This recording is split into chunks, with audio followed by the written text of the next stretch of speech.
Hi, this is David from PhoneBuff.com, and today I'm going to be doing a quick review on the Sense keyboard, the HTC Sense keyboard. So go ahead and open up the keyboard.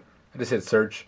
You can see you've got the keys nicely spaced apart, and you've got the secondary keys. Let me zoom in for you guys so you guys can actually see that right there. So a lot of people prefer this keyboard over the Gingerbread keyboard because of the fact that you have more secondary options. So for example, if I wanted to hit question mark, press and hold K, turns into a question mark.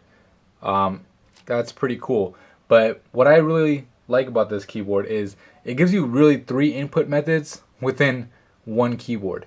And that's basically the normal way of typing. So I don't even know what I hit, but you get the idea.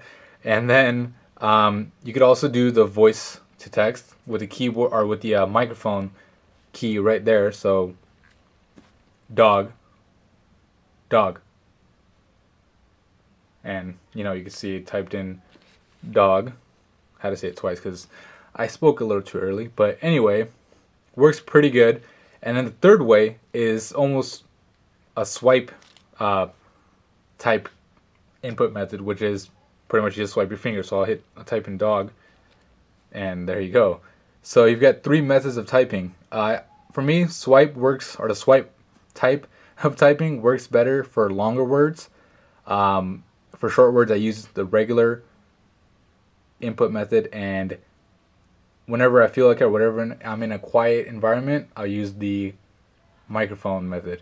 But overall, this keyboard is really great, really accurate, and I definitely recommend looking into it if you're looking for an HTC phone. I mean, that might be a deal maker or breaker for some people, and for me, that's one of my favorite parts about HTC Sense is the keyboard. Don't really care for all the other stuff, but the keyboard definitely makes a difference. That's all for me. This is David from PhoneBuff.com. Thank you for watching the video, and don't forget to visit PhoneBuff.com for more cell phone news, reviews, and how-tos.